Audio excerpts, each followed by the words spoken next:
Google Earth is a virtual globe, map and geographical information program. It maps the Earth by the superimposition of images obtained from satellite imagery, aerial photography and geographic information system 3D globe. Just like their data-rich maps and Street View offerings, Google Earth is a treasure trove of oddities. You've no doubt already come across some interesting finds on Google Earth. The video following attempts to compile the most fascinating sights others have stumbled upon browsing Google Earth. From natural formations to human structures, the world is a different place when viewed from above.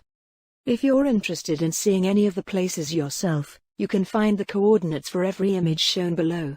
Just write into Google Earth/maps and explore for yourself. Aircraft graveyard is a storage area for aircraft that are retired from service. Most aircraft at boneyards are either kept for storage with some maintenance or have their parts removed for reuse or resale and are then scrapped. Boneyard facilities are generally located in deserts, such as those in the southwestern United States, since the dry conditions reduce corrosion and the hard ground does not need to be paved.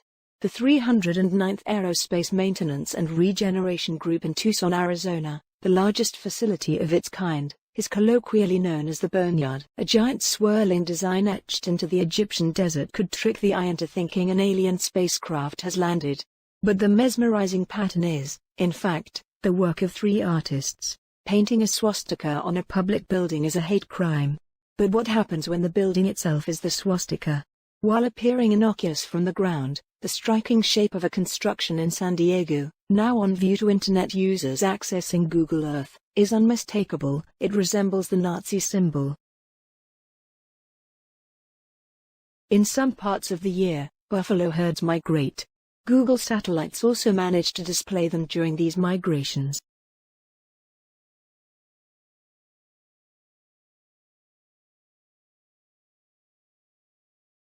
This triangle in Arizona is the work of aliens? Or rather remains of civilizations from ancient times? No, there used to be an airport here, that's all. The SS Ayrfield is one of many decommissioned ships in the Homebush Bay, just west of Sydney, but what separates it from the other stranded vessels is the incredible foliage that adorns the rusted hull. The beautiful spectacle, also referred to as the floating forest, adds a bit of life to the area, which happens to be a sort of ship graveyard. Originally launched as the SS Coronado, the massive 1,140-ton steel beast was built in 1911 in the UK and registered in Sydney in 1912 as a steam collier, which was later used to transport supplies to American troops stationed in the Pacific region during World War II. The ship went on to serve as a collier between Newcastle and Miller's Terminal in Blackwattle Bay. Eventually, in 1972, the SS Ayrfield was retired and sent to Homebush Bay, which served as a ship-breaking yard. While many ships were taken apart, about 4 metallic bodies of vessels that are over 75 years old currently float in the bay, though none are enveloped by nature quite like the Ayrfield. The ship continues to attract visitors to its majestic presence, rich with mangrove trees. The Badlands Guardian is a geomorphological feature located near Medicine Hat in the southeast corner of Alberta, Canada. Viewed from the air, the feature has been said to resemble a human head wearing a full indigenous type of headdress, facing directly westward. Additional man-made structures have been said to resemble a pair of earphones worn by the figure. The apparent earphones are a road and an oil well, which were installed recently and are expected to disappear once the project is abandoned. Its scale is much larger than the figures of Mount Rushmore. Located in the fertile agricultural region of Argentina's Pampas is a guitar-shaped forest made up of over 7,000 cypress and eucalyptus trees. At over a kilometer in length, 2/3 of a mile, the guitar-shaped forest is quite visible for passing planes and satellites above. While its sheer size and scale is impressive as a piece of land art, the story of how it came to be is even more touching. The guitar forest was planted by a farmer named Pedro Martin Ureta. Now 71 years old, it was him and his 4 kids that planted every individual tree decades ago. The inspiration came from Pedro's wife, Graciela Rezos, who was flying in a plane over Pampa one day and noticed a farm that, through a fluke of topography, looked a bit like a milking pail. Graciela proclaimed that they should do one better and make a giant guitar on their farm, as she always loved the instrument. Then one day in 1977 she suddenly collapsed.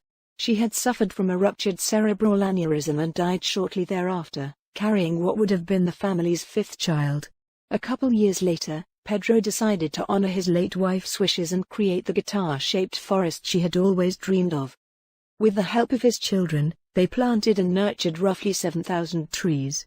The figure-8-shaped body and star-shaped sound hole are made up of cypress trees, while the beautiful blue eucalyptus trees are used to represent the 6 strings.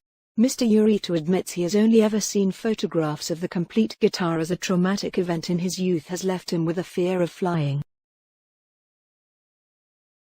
A giant heart-shaped lake can be spotted in the U.S. state. Completely symmetrical, it is lined by a road and trees, along with a garden at the bottom.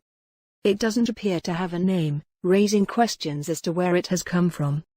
Despite this, the lake doesn't look like it is open to the public. The only entrance has a private gate that is locked for cars and people in order to extract potassium chloride, also known as potash, from the desert landscapes of Utah. Intrepid Potash Incorporated uses a series of evaporation pools whose dazzlingly blue waters lie in stark contrast to the red desert surrounding them. Intrepid Potash Incorporated operates 3 potash mines in the United States, with 1 in New Mexico and 2 in Utah. The most famous and most photographed of these locations is in Moab, Utah, where the electric blue potash evaporation ponds provide a psychedelic sight in the otherwise reddish desert.